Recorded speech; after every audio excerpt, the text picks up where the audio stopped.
గత వైసీపీ పాలనలో ఆడుదాం ఆంధ్ర అంటూ 120 కోట్ల రూపాయల అవినీతికి పాల్పడిన వారిపై కఠిన చర్యలు తీసుకోవాలని రాజమండ్రి సిటీ ఎమ్మెల్యే ఆదిరెడ్డి శ్రీనివాస్ కోరారు. సోమవారం అసెంబ్లీలో ఎమ్మెల్యే ఆదిరెడ్డి శ్రీనివాస్ మాట్లాడుతూ ఆడుదాం ఆంధ్ర అవినీతిపై ఎంక్వైరీ కమిటీ వేస్తే అసలు దోషులు ఎవరనేది నిగ్గు తేల్చాల్సిన అవసరం ఉందని అన్నారు. గత ఎన్నికల ముందు వైసీపీ అధ్యక్షుడు అప్పటి సీఎం జగన్ ఆడుదాం ఆంధ్ర అంటూ యువత జీవితాలతో చక్కగా ఆడుకున్నారని విమర్శించారు. ఆడుదాం ఆంధ్ర పేరుతో 120 కోట్ల రూపాయలు వెనకేసుకున్నారని ఆరోపించారు. అప్పటి క్రీడల మంత్రి ఆర్కే రోజా, షాప్ చైర్మన్ సిద్ధార్థ రెడ్డి, అలాగే తాడేపల్లి పెద్దలు కలిసి కోట్లు కొల్లగొట్టారని ధ్వజమెత్తారు. 120 మందిని బ్రాండ్ అంబాసిడర్లుగా నియమించారని, అసలు వారెవరు, ఎక్కడుంటారు, వారిపై వైసీపీ నేతలకు అంత ప్రేమ ఎందుకు, పారితోషికం ఎంత ఇచ్చారనేది కూడా తేల్చాలని డిమాండ్ చేశారు. స్పోర్ట్స్ కిట్లు ఎన్ని కొన్నారు, అవి ఎక్కడ ఉన్నాయి, పేమెంట్ ఎంత చేశారు, ఆ కిట్టు ఏమయ్యాయి అనేది కూడా నిగ్గు తేల్చాలని ఎమ్మెల్యే ఆదిరెడ్డి శ్రీనివాస్ క్రీడల మంత్రికి విజ్ఞప్తి చేశారు. ఆడుదాం ఆంధ్ర పేరుతో ప్రజల సొమ్మును కొలగొట్టిన వారందరినీ వదలకూడదని, అందుకే ఎంక్వైరీ కమిటీ వేస్తే అన్నీ తేలుతాయని ఎమ్మెల్యే ఆదిరెడ్డి శ్రీనివాస్ సూచించారు. ధన్యవాదాలు అధ్యక్ష.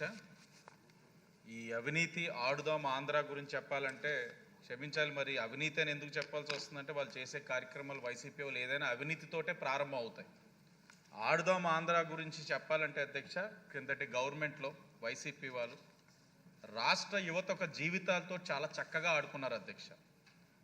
గడిచిన 5 సంవత్సరాలు ప్రస్తుత ఎమ్మెల్యే, మాజీ ముఖ్యమంత్రి యువత నిరుద్యోగ జీవితాలతోటి బాగా బ్యాటింగ్ చేశారు అధ్యక్ష. సుమారు 20 లక్షలు తక్కువ 120 కోట్లతో ఇటు కార్యక్రమం చేపట్టారు అధ్యక్ష.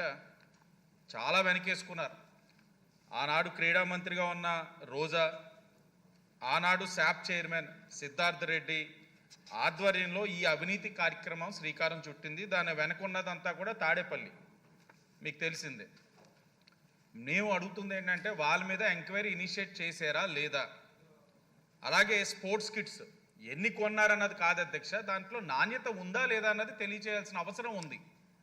అలాగే 120 మంది బ్రాండ్ అంబాసిడర్స్, అసలు వారు ఎవరు, వారి అర్హత ఏమిటి, వారిని ఎలా ఎంచారు, అసలు వారు ఎక్కడ ఉన్నారు, ఎవరికి ఏమీ తెలియట్లేదు అధ్యక్ష. వాళ్ళు కూడా బ్రాండ్ అంబాసిడర్స్ ఎవరో, వారికి ఎంత పేమెంట్ చేశారు అన్నది కూడా తెలియచేయాల్సిన అవసరం ఉంది అధ్యక్ష. నెక్స్ట్, ఇన్ని కోట్లు పెట్టి మెటీరియల్ కొన్నారన్నారు.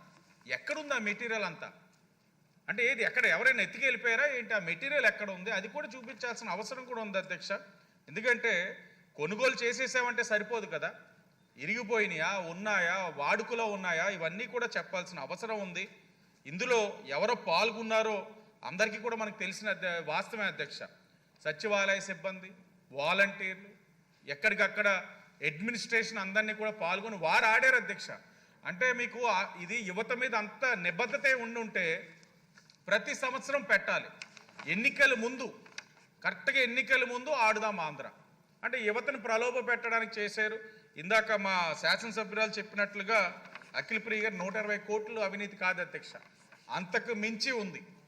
వివిధ శాఖలు వాళ్ళే ఖర్చు రాసేసుకునేవారు. ప్లేయర్స్ ఎంతమంది వచ్చారు, ఇప్పుడు మీ ద్వారా మంత్రి గారిని కూడా అడుగుతున్నాం, ఎన్ని టీమ్స్ వచ్చినాయి, ఎంతమంది ఆడారు, ఆ లిస్టులు ఏంటి, వాళ్ళకి మెడల్స్ ఇచ్చారంటున్నారు, ఎంతమందికి ఇచ్చారు, ప్రైజ్ మనీ, ఆ పారితోషికం ఏంటి, ఎంత ఇచ్చారు, ఇవన్నీ కూడా తెలియచేయాల్సిన అవసరం ఉంది అధ్యక్ష. ఒక్కటే అడుగుతా ఉన్నాం, ఎంక్వైరీ ఇనిషియేట్ చేసి ఏదైతే ప్రజా సొమ్ముని కొల్లగొట్టారో వాళ్ళపైన కఠినమైన చర్యలు తప్పకుండా తీసుకోవాలని మీ ద్వారా మంత్రి గారిని అడుగుతాం.